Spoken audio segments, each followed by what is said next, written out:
Hello friends, welcome back to my channel మహీబూజీ lifestyle. 2 days నుంచి చాలా వర్షం పడుతుంది. ఈ సీజన్లో అయితే పిల్లలకైతే చాలా డేంజర్. ఎందుకంటే వైరల్ ఫీవర్, దగ్గు, జలుబు లాంటివి ఈజీగా వచ్చేస్తుంది. సో చిన్నపిల్లలు ఉన్న ఇంట్లో వర్షం పడినప్పుడు వాళ్ళని ఎలా ప్రొటెక్ట్ చేయాలి, ఎలాంటి ఫుడ్ ఇవ్వాలి, నేను ఎలా మా పిల్లల్ని చూసుకుంటానో ఈ వ్లాగ్లో చూపిస్తాను. సో వాళ్ళు లేవకముందే నేను పనులన్నీ నీట్గా అన్నీ చేసేసుకున్నాను. సో ఎప్పటికీ నీట్గానే ఉంటుంది, కానీ మామూలుగా పొద్దున్న లేవగానే స్టవ్ తుడవడాలు, ఇల్లు నూకడాలు అలాంటివి చేసేసుకున్నా. మబ్బులు అయితే చాలా పట్టాయి, వర్షం అయితే వస్తు పడింది. మాది సెకండ్ ఫ్లోర్ పెంట్ హౌస్ అండి. పైన మా బిల్డింగ్ పైన వచ్చే బురద మొత్తం ఈడ గడప ముంగట మొత్తం వచ్చేస్తుంది వర్షానికి. అది పిల్లలకు చాలా మంచిది కాదు. స్మెల్కి కానీ ఇంకా ఇన్ఫెక్షన్స్ వస్తాయనేసి అది కడగక తప్పదు. ఇంట్లో ఒక్కదాన్నే ఉన్నాను, వాళ్ళ నాన్న కూడా డ్యూటీకి వెళ్ళిపోయారు. అసలు అందుకే తొందరగా లేచి పనులన్నీ గబగబా ఫినిష్ చేసుకున్నాను. ఇది చేయడమేమో కానీ చేసిన తర్వాత మనం ఎంత నీట్గా ఉన్నదో అది ఇంపార్టెంట్. ఎందుకంటే ఇవన్నీ పనులు చేసి పిల్లల్ని ఎత్తుకుంటే లేనిపోని ఇన్ఫెక్షన్స్ వస్తాయి. వాళ్ళు చిన్నప్పటి నుంచి నేను చాలా క్లీన్గా ఉంచుతాను. కొద్దిగా డెటాల్ వేసి ముందు కూడా తుడిచేసాను. ఇంట్లో మాత్రం మాప్ చేయలేను, ఎందుకంటే చాలా వేడిగా ఉండాలి ఇల్లు. వాళ్ళు ఇంకా లేవలేదు, ఈలోగా నేను స్నానం చేద్దామనేసి కొద్దిగా వాటర్ కూడా పెట్టుకున్నాను. పళ్ళు తోమేసుకొని ఫ్రెష్ అప్ కూడా అయ్యాను. వాళ్ళు లేవక ముందు పనులు చేసుకుంటే చాలా మంచిది, అందుకనే తొందరగా లేవాలి మదర్స్. ఇంట్లో విండోస్ కూడా మొత్తం క్లోజ్ చేశాను. డోర్లు, విండోస్ అన్నీ క్లోజ్ చేసి కొద్దిగా అంటే గాలి చల్లగా వస్తుంది, పైన ఉన్నాం కదా. సో అందుకనే ఇల్లంతా వేడిగా ఉండాలని అన్నీ క్లోజ్ చేశాను. ఈలోగా ఫ్రెష్ అయ్యేసరికి తల పట్టేసింది, కొద్దిగా చల్లగా ఉంది వెదర్ అంతా. అసలు టీ కాఫీలు తాగను, కానీ ఇలాంటి సిచ్యువేషన్లో మాత్రం కన్ఫర్మ్ తాగదు. ఎందుకంటే ఇంకా వరుసగా తుమ్ములు వచ్చేస్తున్నాయి, జలుబు చేయగలదనేసి. ఎందుకంటే నా ఒక్కదానికి వచ్చిందో ఇద్దరు పిల్లలకు అటాక్ అవుతుంది. అందుకనే నేను వాళ్ళని ప్రొటెక్ట్ చేయడం కాదు, ఇంతకుముందు నేను మంచిగా ఉండాలి. కింద మొత్తం చల్లగా ఉందనేసి ఇంకా పెద్ద సాప వేస్తున్నాను, ఎందుకంటే పిల్లలు అటు ఇటు తిరుగుతారు, కూర్చుంటారు, ఆడుకుంటారు అనేసి. నేనైతే పెద్ద సాప వేస్తున్నాను, కొద్దిగా బ్లాంకెట్ కూడా వేసాను. ఇంకా వాళ్ళు అందులోనే ఆడుకుంటారు, కూర్చుంటారు. ఇక నా దగ్గరే ఉంటారు మ్యాక్సిమం పిల్లలు, ఎక్కడికి వెళ్ళరు. అక్కడిక్కడ వేరే రూమ్లకి అట్లా మ్యాక్సిమం నేను కూర్చున్నంటే నా పక్కకే ఉంటారు. వాళ్ళు లేవక ముందు బ్రేక్ టైం అంటే ఒక 5 minutes నా టీ టైమేనండి. అసలు వాళ్ళు లేసారా ఎగ్జామ్ స్టార్ట్ అవుతుంది నాకు. ఇంకా టీ తాగేసి నేను బియ్యం అయితే కడుగుతున్నాను, రైస్ పెడదామని. లేవట్లేదు వాళ్ళు, కొద్దిగా వెదర్ కూల్గా ఉందని వెచ్చగా అట్లనే పడుకున్నారు. అందుకనే నేను రైస్ కడిగి రైస్ పెట్టేస్తున్నాను. ఈలోగా లేస్తే ఇంకా అదొకటైనా కానీ కర్రీ తర్వాత అయినా చేసుకుందాం అనేసి. మనము రోజుకి 2 సార్లు, ఊర్లో అయితే 3 సార్లు రైసే తింటారు. మనం అది దాంట్లో ఉన్న B12 ఇంపార్టెంట్ విటమిన్స్ అన్నీ వెళ్ళిపోతాయి. గంజి వంపకూడదు ఎప్పుడైనా, అందుకని నేను ఎసరు పెట్టుకుంటాను. స్టవ్ పైన అన్నం పెట్టానో లేదో ఈలోగా అమ్మ అని చిన్న పిలిపినిపించింది. చిన్నోట్లు వేసాడు, మంచం మీద నుంచి పడగలడు అనుకోకండి. ఆడ అసలు పడడు, ఎందుకంటే వాళ్ళని అట్లా ట్రైన్ చేశాను. ఎంతసేపు అయినా వచ్చేంత వరకు అట్లానే కూర్చుంటాడు, కానీ పడడు. అమ్మ వచ్చి తీసుకుంటే కానీ రాడు వాడు, అతనికి అలవాటు అయిపోయింది అలా. వేరే వాళ్ళు వచ్చి తీసుకుంటే కూడా రాడు, వచ్చి నేను ఎత్తుకుంటేనే వాడు వచ్చేస్తాడు. పొద్దున్నే లేచి మన దగ్గరికి తీసుకుంటే అసలు ఎంత పని చేసినా కూడా చిన్న హగ్గు అసలు ఎన్ని ఇచ్చినా అసలు కొనలేము అసలు. అంటే ఆ సంతోషాన్ని అసలు అని దగ్గరికి తీసుకుంటే చాలు, పడ్డ కష్టం అంతా పోతుంది. వాడికి 4 పళ్ళు వచ్చినాయి కూడా. కొద్దిగా వేడి నీళ్ళతో ఇవన్నీ మౌత్ అంతా క్లీన్ చేస్తాను. చేసిన తర్వాత మొన్న చేశాను కదా మకానా డ్రై ఫ్రూట్స్ అని పౌడర్, అది టిఫిన్ అయితే చేస్తున్నాను వాడికి. పాలు కూడా అలవాటు చేశాను, ఆవు పాలు తాగుతాడు వాడు. కొన్ని వాటర్ వేసి లైట్గా షుగర్ వేసి పాలు కూడా ఇచ్చేస్తాను. బ్రేక్ఫాస్ట్కి దానికే మినిమం ఒక 1 hour గ్యాప్లో. ఇలా చల్లగా వెదర్ ఉంటే అస్సలు నేను బయటికి వెళ్ళను, ఎంత ఇంపార్టెంట్ పని అయినా సరే. ఏం కావాల్సుకున్నా నేను బయట నుంచి మా వారితో తెప్పించుకుంటాను, కానీ అసలు బయటకు వెళ్ళను. ఎందుకంటే నేను వెళ్తే పిల్లలు కూడా వస్తారు కాబట్టి. నాకు పనులు చేస్తూ మ్యూజిక్ వినడం ఇష్టం, మంచి సాంగ్స్ పెట్టుకొని. చిన్నోడు కూడా ఎంజాయ్ చేస్తాడు మ్యూజిక్ వింటూ, వాడు కూడా కూర్చున్నాడు పక్కన. ఇంకా నేను వాడికి బ్రేక్ఫాస్ట్ చేశాను. ఇంతలో వచ్చి పెద్దోడు కూడా లేచినట్టున్నాడు, వాడికి మంచం దిగడానికి వచ్చు. వాడు దిగేసి చిన్నోడు పక్కకు వచ్చి కూర్చున్నాడు. ఇంకా రైస్ పెట్టేసాను పక్కకి, రైస్ అవుతుంది. చిన్నోడికి కూడా నేను టిఫిన్ చేస్తున్నాను. నేను వీడియోకి వాయిస్ ఇస్తుంటే చిన్నాళ్ళు మా వారు డిస్టర్బ్ చేస్తున్నారు అప్పటి నుంచి, కొద్దిగా ఏమనుకోకండి. ఇక చిన్నోడు వచ్చాడు, వాడికి పాలు కావాలట. నేను ఇందాక టీ తాగి కప్పు కింద పెట్టాను, అది తీసుకొని మమ్మీ పాలు కావాలనేసి అడుగుతున్నాడు. మా పాలు అనేసి చిన్న చిన్నగా ఇప్పుడు మాటలు వస్తున్నాయి. అసలు ఆ బుజ్జి బుజ్జి మాటలు వింటే ఎంత హ్యాపీగా ఉంటుందో అసలు. వీళ్ళిద్దరితోనే వీళ్ళే నా ప్రపంచం అసలు. ఇంట్లో బయటకు వెళ్ళాలని, ఇంకా తిరగాలి అని, స్పెండ్ చేద్దాం అనేసి అనుకుంటా కానీ వీళ్ళే ప్రపంచం అయిపోతుంది ఇంట్లో. నేను పని చేస్తే చిన్నోడు కూడా నాతో కలిసి పని చేస్తాడు. ఎందుకో మనతో పాటు వాళ్ళు ఉంటే ఇంకా ఇంట్రెస్టింగ్గా పని చేయాలనిపిస్తుంది. కానీ వాళ్ళు ఏడిస్తే మాత్రం చాలా చిరాకు వస్తుంది ఒక్కొక్కసారి. కానీ మనకు తప్పదే కదా, ఇంకా చేయాల్సిందే. వాళ్ళని చూసుకుంటూ అట్లానే ఇంటి పని చూసుకోవడం, ఇదే డైలీ రొటీన్ అయిపోతుంది. అందులోనే ఈ వెదర్లు ఉన్నప్పుడైతే పిల్లల్ని ప్రొటెక్ట్ చేయడం నిజంగా టాస్క్ అసలు. చూసారా, పెద్దబాబు లేచి మంచిగా ఎంచక్కా చేపలో కూర్చున్నాడు. మమ్మీ బ్రష్ కావాలని అడుగుతున్నాడు. వీడిలా అంటే చిన్నబాబు కూడా వీడిలాగానే చేస్తున్నాడు. భలే ఫన్నీగా అనిపిస్తుంది. పొద్దున్న లేచిన దగ్గర నుంచి అల్లరి చేసినప్పుడు అంతే కోపం కూడా వస్తుంది. ఇంకా వీళ్ళతో సరదాగా అసలు నైట్ వరకు హ్యాపీగా అనిపిస్తుంది, వీళ్ళతో ఆడుకుంటూ పనులు చేసుకుంటూ. సో వ్లాగ్ని ఎంజాయ్ చేయండి. నేను వాష్రూమ్లో బ్రష్లు పెట్టాను, మా అయినా పిల్లలు అయినా ఎవరిది వాళ్ళకి సపరేట్గా ఉంచుతాను. చేసి పళ్ళు తోముకునే ముందు నీట్గా కడిగి ఇచ్చేస్తాను పిల్లలకి. ఈరోజు పెద్దబాబు కోసం మల్టీగ్రెయిన్ దోశ చేశాను. సో నేను కూడా వాడితో పాటు టిఫిన్ తిన్నా. నైట్ కర్రీ ఉండే, అది వేడి చేసి నేను కూడా తినేసాను. మళ్ళీ నా ఒక్కదాని కోసం చట్నీ ఎందుకు చేసుకోవడం అనేసి. అక్కడ వర్షము స్టార్ట్ అయింది, ఇక్కడ వీళ్ళ ఆటలు కూడా స్టార్ట్ అయ్యాయి. అసలు ఇంకా వెచ్చగా ఉంది, అందుట్లోనే ఆడుకుంటారని చెప్పాను కదా, అందుట్లోనే ఆడుకుంటున్నారు. నాకు కూడా చాలా హ్యాపీగా ఉంది. మా ముగ్గురం అయితే తినేసాము, ఇక లంచ్ కోసం ప్రిపేర్ చేయాలి. ఈ టైంలో చిన్నాయన పడుకుంటాడు. సో పడుకుంటాడంటే వీళ్ళిద్దరు కలిసి ఆడుకుంటున్నారు. అసలు పడుకోవట్లేదు వాడు పడుకుంటే ప్రశాంతంగా ఉంటా చేసుకోవచ్చు అంటే వాడు మాత్రం పడుకోవట్లేదు.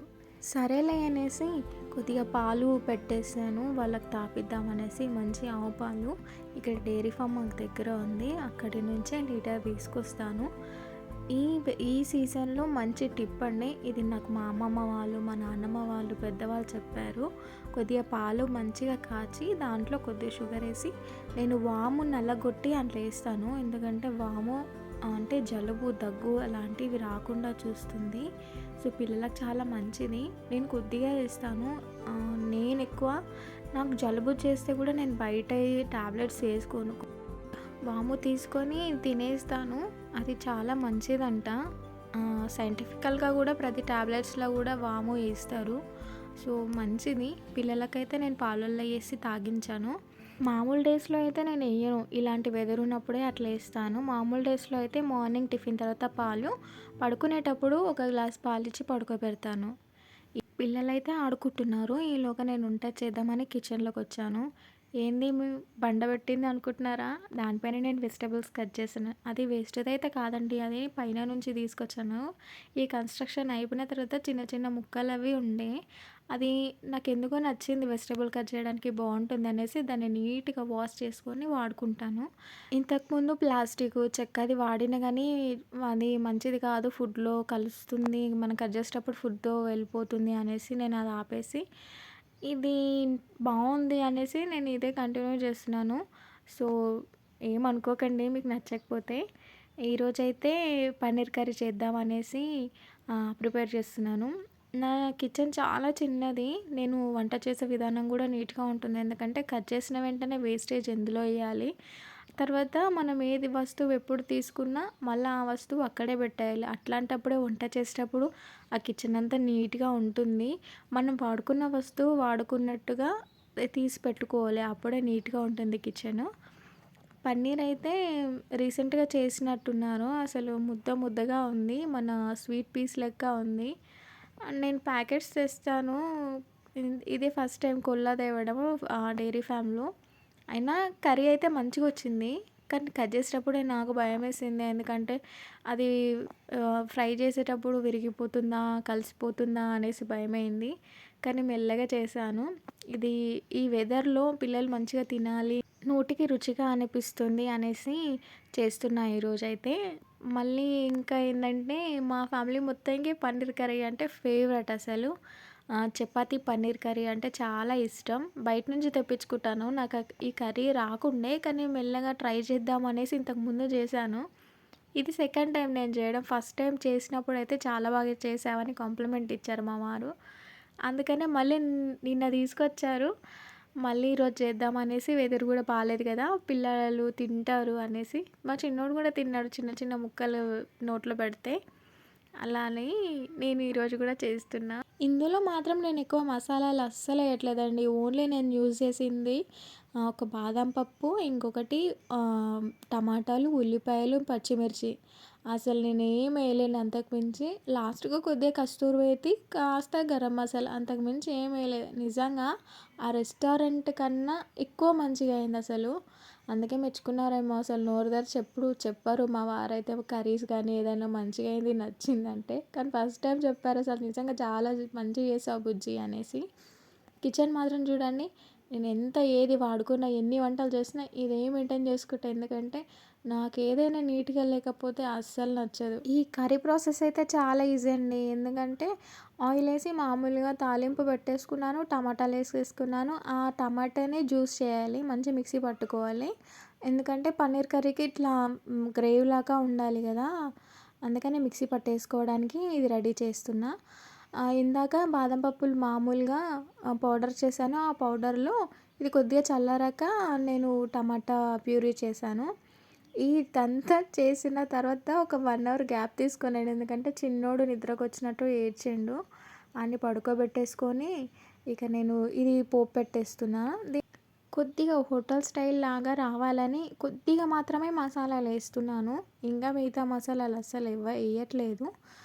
ఇది మామూలుగా కొద్దిగా టేస్ట్ రావాలని మాత్రమే ఏస్తున్నాను. ఇంతకుముందు చేసిన దాంట్లో అస్సలు ఇవి కూడా ఎయలేదు. ఓన్లీ టమాటా జ్యూస్‌తోని మామూలుగా ఆయిల్, పచ్చిమిర్చి, ఇంకా ఉల్లిపాయలతోనే పోపెట్టాను. కానీ ఈరోజు కొద్దిగా స్టైల్‌గా రావాలి, ఇంకా హోటల్ స్టైల్‌లో, ఎందుకంటే వెదర్ కూడా బాలేదు.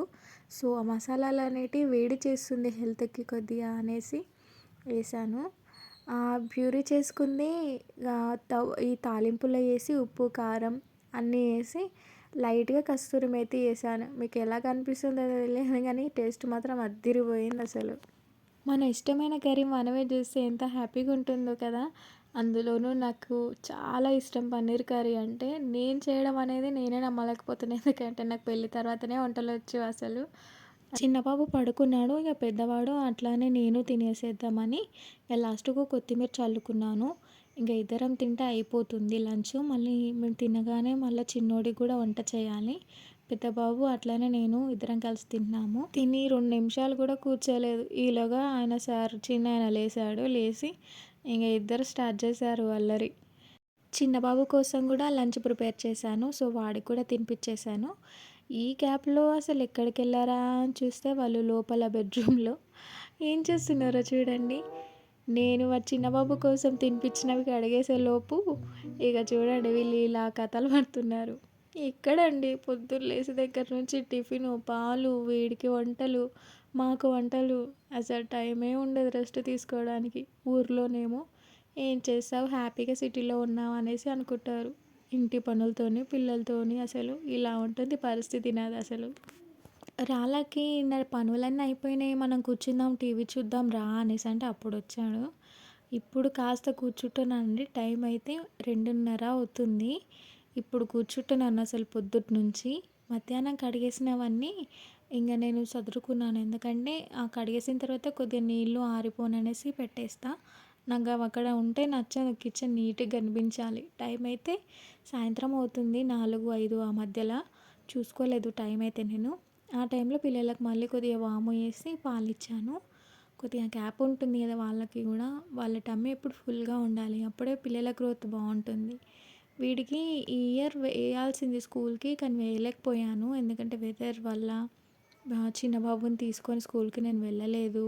ఇబ్బందవుతుంది అనేసి ఆపేసాను. నెక్స్ట్ ఇయర్ మాత్రం స్కూల్‌కి వెయ్యాలి. అందుకని వాడికి ఏబీసీడీలు, రైమ్స్ అవన్నీ నేర్పించాను. కొద్దిగా పెద్దవాడికి ఇంకా మాటలు రావట్లేదు. కానీ వాడు సైగలతోనైనా సరే అక్కడ ఉన్న చార్ట్‌లో ఉన్నవన్నీ వాడు చెప్పగలుగుతాడు. నాకు చాలా హ్యాపీగా ఉంది. ఎందుకంటే ఇప్పుడున్న జనరేషన్‌కి అసలు పిల్లల్ని ఇంట్లోనే ఫస్ట్ మనం టీచ్ చేయాలి. సాయంత్రం అయితే వాళ్ళని ఫ్రెష్ చేద్దామని కొద్దిగా వేడి నీళ్ళు, గోరువెచ్చని నీళ్ళతోని వాళ్ళని నీట్‌గా చేసి, డ్రెస్ చేంజ్ చేసి, స్వెటర్‌లేస్తున్నాను. ఇలా వర్షం పడినప్పుడు కానీ, వెదర్ కూల్‌గా ఉన్నప్పుడు కానీ నేను అస్సలు స్నానం చేపించను. వేడి నీళ్ళతోని వాళ్ళ మెడ చుట్టూ కాళ్ళు, చేతులు, మొహం నీట్‌గా తుడిచి, పౌడరేసి, వాళ్ళకి డ్రెస్ చేంజ్ చేసి, స్వెటర్‌లేస్తాను. సో, వాళ్ళకి క్లీన్‌గా ఉండాలి. వాళ్ళు ఇంట్లోనే ఉన్నా కూడా అటు ఇటు తిరుగుతారు. అది ఇది పట్టుకుంటారు, నోట్లో పెట్టుకుంటారు అనేసి. ఇంక నైట్ అయిపోయింది. వాళ్ళ నాన్న వచ్చే టైం అయింది. ఇంక నేను రైస్ కూడా పెట్టేస్తున్నాను. కర్రీ అయితే మధ్యాహ్నందుంది. వెదర్ మంచిగుంటే బయట ఆడుకుంటుండే. నేను కూడా వాళ్ళతో స్పెండ్ చేస్తుండే. కానీ వెదర్ బాలేదు. అస్సలు డోర్ తీయలేదు ఈరోజు మొత్తము. ఇంక నైట్ అయితే డిన్నర్ చేసాము అందరము. చిన్న బాబుకి కూడా సెపరేట్‌గా వంట చేసి వాడికి కూడా తినిపించాను. సో, ఇప్పుడైతే గిన్నెలన్నీ కడిగేయాలి. ఇంక కడిగేసి రూమ్‌లోకొచ్చి బెడ్ షీట్స్ ఏస్తున్నాను. వాళ్ళకు డ్రై షీట్స్ ఏస్తాను. ఎందుకంటే వాళ్ళు పాస్ చేస్తారు వెదర్ బాలేదు కదా అనేసి. బ్లాంకెట్ దాని పైనేసాను. డ్రై షీట్స్ ఏసి దానిపైన ఒక బ్లాంకెట్ ఏస్తాను. ఈ పక్కన కిటికీ ఉంటుంది. అందుకనే బెడ్ షీట్ అక్కడిక్కడ తలిగేసాను. ఎందుకంటే గాలి రాకుండా వెచ్చగా ఉంటుంది రూము. ఎందుకంటే పిల్లలకు బయట గాలి చల్లగా వస్తే జలుబు చేస్తుందని. నా పెద్ద బాబు డెలివరీ తర్వాత అమ్మ వాళ్ళ దగ్గర ఉన్నాను. 5 మంత్స్ అక్కడ మాది బండలిల్లు. వెచ్చగా ఉండేది. హ్యాపీగా ఉన్నాను. కానీ 5 మంత్స్ తర్వాత ఈడికొచ్చిన తర్వాత ఏమైందంటే ఇంతకు ముందున్న రూమ్‌లో చాలా చల్లగా వచ్చేది. వాడికైతే చాలా నిమోనియా అసలు 1 మంత్‌కు హాస్పిటల్‌లో అడ్మిట్ అట్లా అయ్యేది. అసలు ఎక్కడి నుంచి ప్రాబ్లమ్ వస్తుందని తెలుసుకున్న తర్వాత మేము రూమ్ షిఫ్ట్ చేసుకున్నాము. ఇక్కడైతే ఇది పెంట్ హౌసే. ఇది కూడా గాలి వస్తుంది. కానీ ఎలా ప్రొటెక్ట్ చేయాలి అనేసి నేను సెకండ్ బాబుకి తీసుకున్న కేరింగ్‌లో మాత్రం నాకు రిజల్ట్ వచ్చింది. ఎందుకంటే ఇలాంటి వెదర్ ఉన్నప్పుడు ఇలా వెచ్చగా ఉంటే పిల్లలకి నిమోనియా, దగ్గు, జలుబు, వైరల్ ఫీవర్స్ రాకుండా ఉంటాయి. నేను తీసుకున్న టిప్ ఇదేనండి. నేను అసలు బయటికెళ్ళను. బయట నుంచి ఏమన్నా తీసుకొచ్చినా నీట్‌గా వాష్ చేస్తాను. ఇల్లు వెచ్చగా ఉంచుతాను. పిల్లల్ని కూడా వెచ్చగా ఉంచుతాను. ఇలా మీరు కూడా ట్రై చేయండి. తప్పకుండా వాళ్ళకి మంచి రిజల్ట్ ఉంటుంది. ఇదండి రెయినీ సీజన్‌లో కానీ వెదర్ కూల్‌గా ఉన్నప్పుడు ఇంత జాగ్రత్తగా ఉంటాను. సో, మీరు కూడా ట్రై చేయండి. నా వీడియో నచ్చితే like, share and subscribe. Thank you for watching.